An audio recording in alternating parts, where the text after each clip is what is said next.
Then God started giving commands. He gave these commands to man's spirit and man's soul. You know who he didn't give it to? Man's body. Why? Because there is no body right here. Look what he starts doing to man's spirit and man's soul. God starts giving him commands. Let mankind's spirit and soul have dominion over all the stuff that God made. Then where's the body? It's not there yet. It comes a little later, but after God gives the command. So he starts talking about this. He says, hey, have dominion over all these things. So God created man in his own image, and in the image of God created him, male and female, he created them. Then God blessed them and said to them, be fruitful and multiply, fill the earth, subdue it, have dominion over the fish of the sea, over the birds of the air, and over every living thing that moves on the earth. Every living thing. So what did God give control of? Everything. He gave it to man. Now, where's the body? Well, the body came after God gave this command. It came over in chapter 2. So God gave the command to rule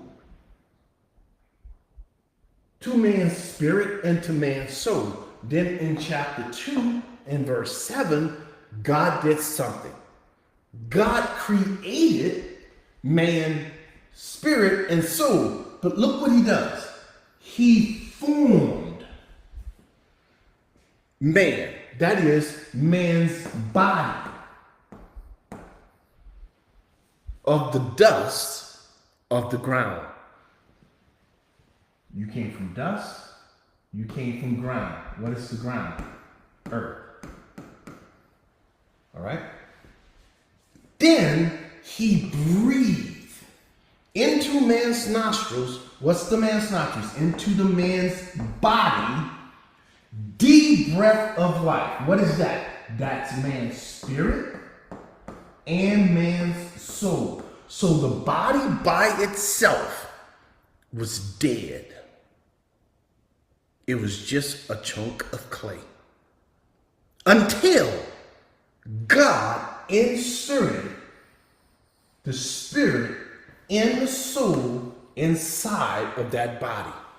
And guess what?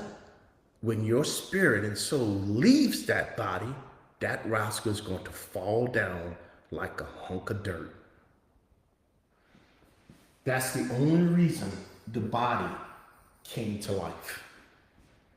Take that spirit, that soul out of that body, and that rascal have no life in it.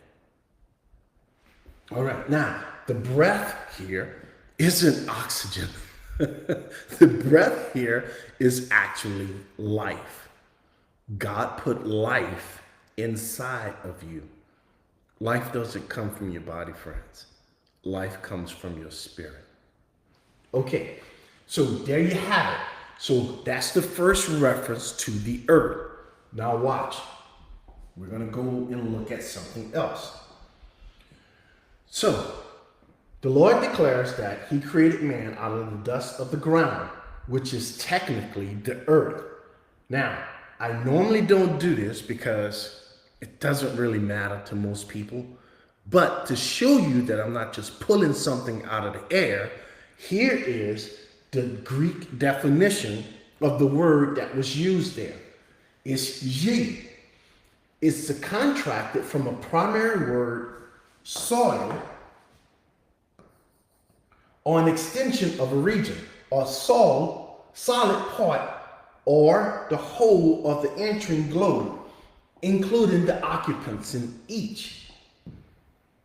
Application: country, earthly, ground, land, world. So when you go and look at all the uses of that word, this is the one that's used. They gave 5 definitions. This is the one that's used. It's a country land enclosed within fixed boundaries, a tract of land, territory, and region. That's the one used over in the book of Revelation. So basically what God is saying about this beast, the second beast, is that he come from a specific country, a specific region with fixed boundaries. The only one that God gave like that is only one nation. Okay.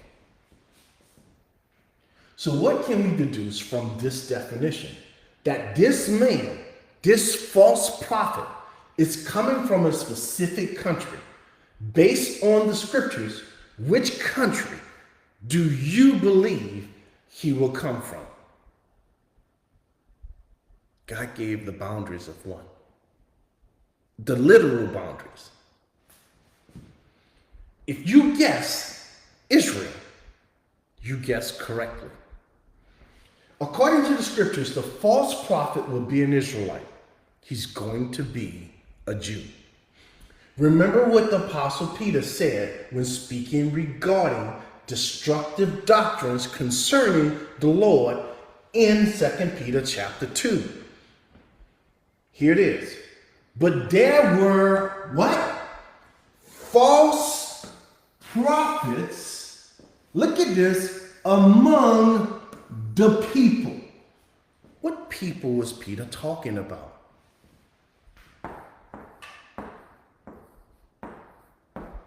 Israel. Even as there will be false prophets among you? No. The church have false teachers. Israel has false prophets. So you see what the Lord is doing here? He identified the false prophet and where he's going to come from by the false prophets in the book and the general location of where he's going to arise.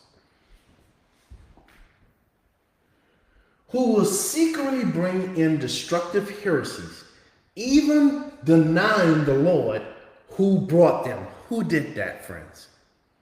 Who denied the Lord who brought them out of Egypt? Who did that? Israel.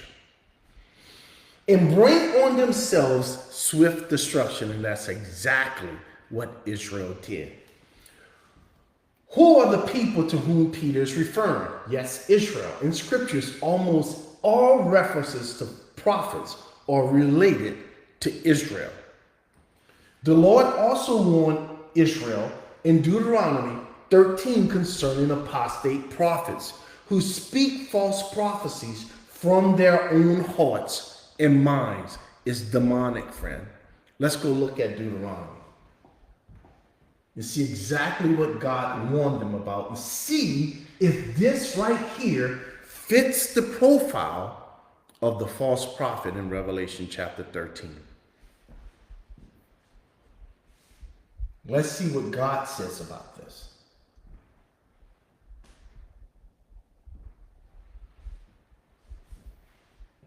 Look what he says.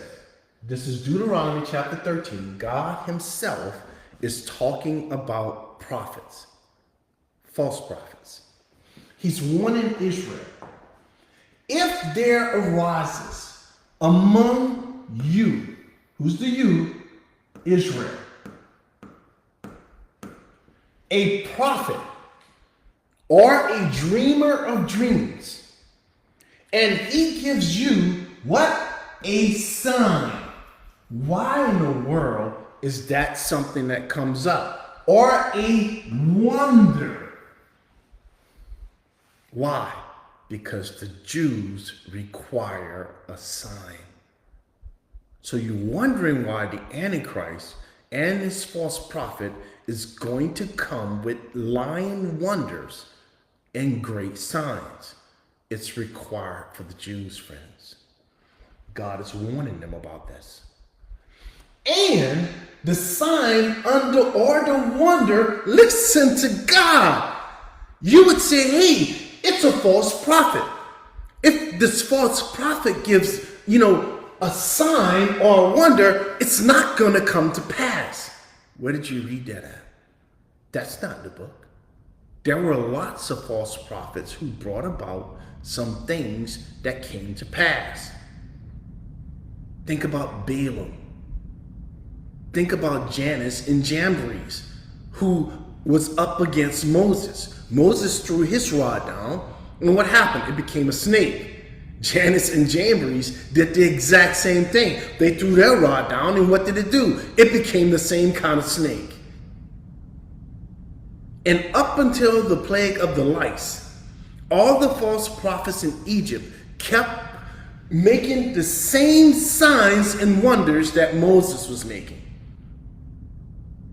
So that's not true in the Bible, where false prophets do not have real signs.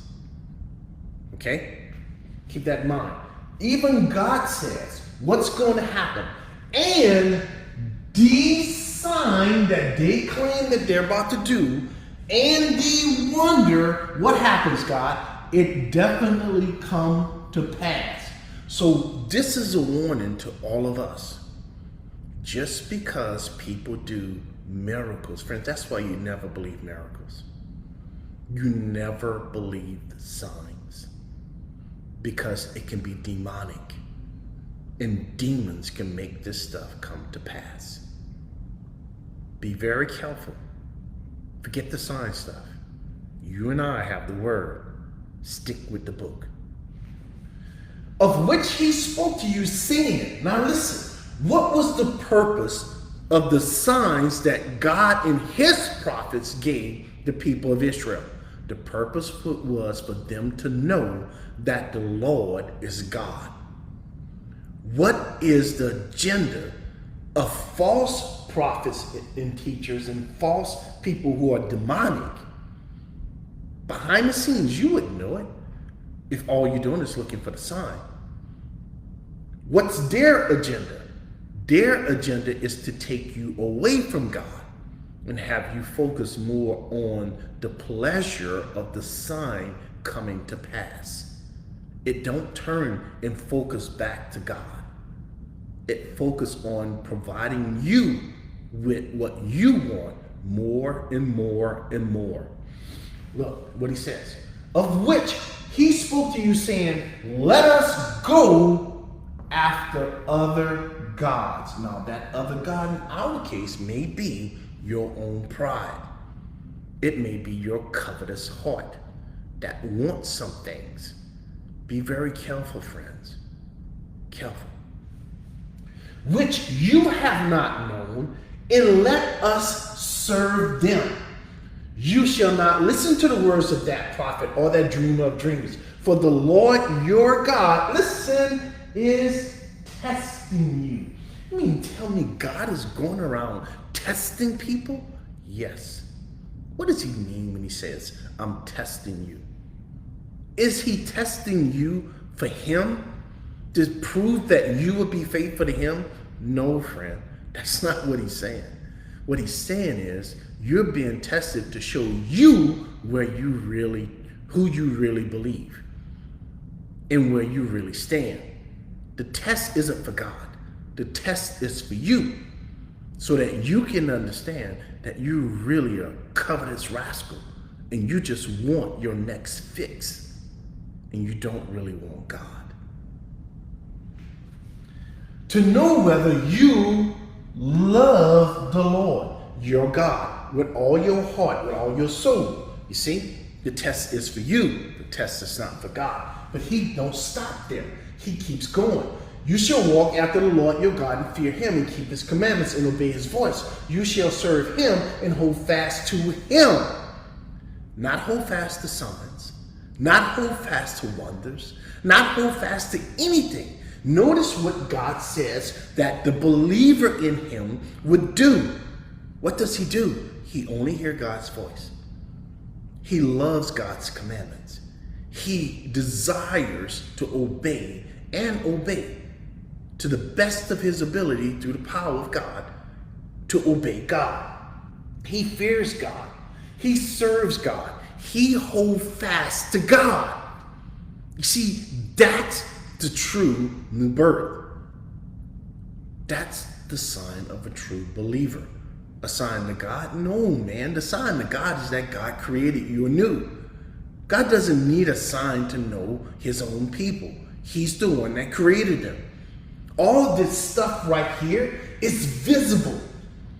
This is external, friends. You walk your lifestyle. You keep commandments, right? You reverence God. This is external. You obey God. This is external. You serve God. This is external. You hold fast. It's visible to people. So if it's visible to people, what is it? It's works. It's something that you do. Do people get saved by works? No, not at all. But will there be some evidence externally of the conversion? Yes, there will be evidence of it because the nature is changed. But the evidence of it isn't salvation. It's just the evidence that you've been saved. Don't link the two together. They're not linked. Salvation is God, works is you. Okay?